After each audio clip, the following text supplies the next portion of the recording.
So ఒకసారి మనం కుమారస్వామి గారితో కూడా మాట్లాడే ప్రయత్నం చేద్దాం. తను కూడా బీసీ గురించి చాలా పెద్ద ఎత్తున పోరాడుతున్నటువంటి వ్యక్తి. ఉండండి మళ్ళీ రాద్దామా తను కూడా.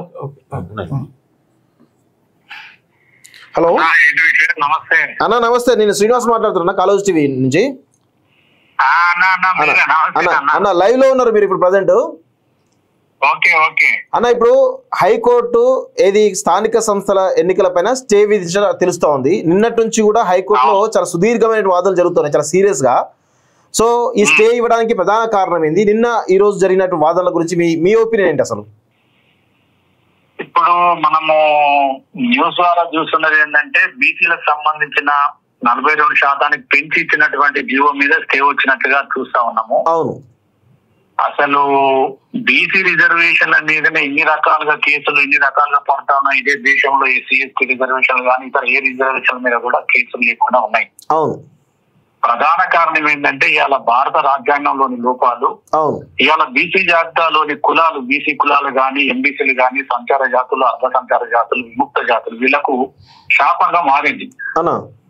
భారత రాజ్యాంగాన్ని బీసీ రిజర్వేషన్లకు సంబంధించిన అధికారులను సమూలంగా సవరణ చేస్తే తప్ప ఈ కోర్టులో సమస్యలు పోయే పరిస్థితి లేదు.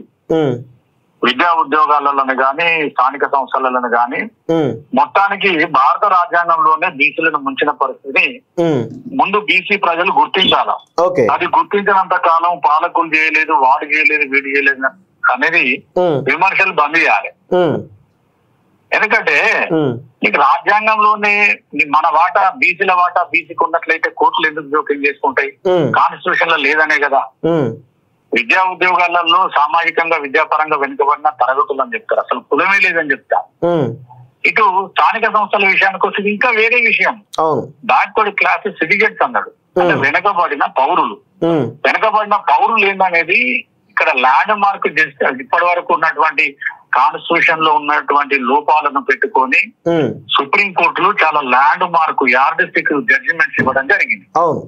ఈ మధ్య కాలంలో సుప్రీంకోర్టు ఇంకేం చెప్తున్నదంటే స్థానిక సంస్థల్లో ఇచ్చినటువంటి రిజర్వేషన్లకు సామాజికంగా విద్యాపరంగా వెనుకబడిన తరగతులకు ఇస్తున్న విద్యా ఉద్యోగాలకు సంబంధించిన రిజర్వేషన్ లేదు. అసలు స్థానిక సంస్థలలో రిజర్వేషన్ కల్పించాలంటే రాజకీయ వెనుకబాటు ఉన్న కులాలకి కల్పించాలని ఈ మధ్య కాలంలో మహారాష్ట్ర తీర్పు లోపల ఒక జడ్జి గారు కామెంట్ చేయడం జరిగింది. కానీ ఇవన్నీ వదిలేసుకుని ఇలా ప్రభుత్వాలు ఏం చేస్తా ఉన్నాయంటే ఇలా బీసీలను ఒప్పించడానికో జీవోలు ఇవ్వడము కొట్టివేయడం ఒక అంతగా మారిపోయింది.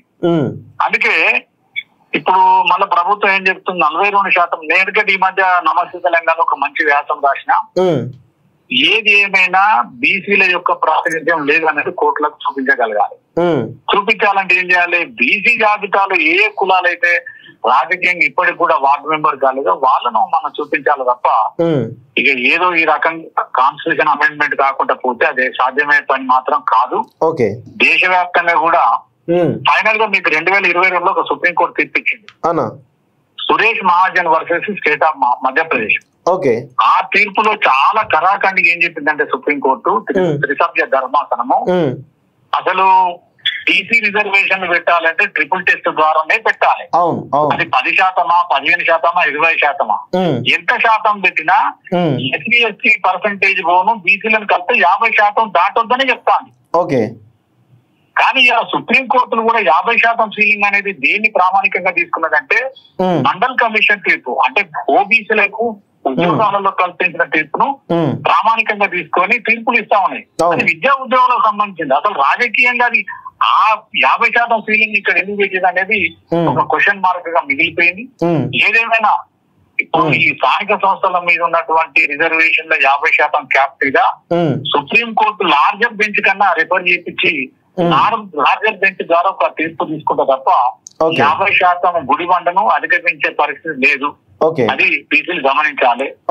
మరి ఏం కావాలి బీసీలకు? నిజంగా బీసీలలో ఉన్నటువంటి బీసీ కులాలు గాని ఎంబీసీలు గాని సంచార జాతులు, అర్ధ సంచార జాతులు, విముక్త జాతులకు వీళ్ళకి న్యాయం జరగాలంటే ఒక రాజకీయ పార్టీ ద్వారా వీళ్ళ ఓట్లు వీళ్ళు వేసుకొని ఇంతే తప్ప న్యాయం జరగదు. ఒక పాయింట్. రెండవ అంశం ఏంటంటే రాజ్యాంగాన్ని సవరించాలి.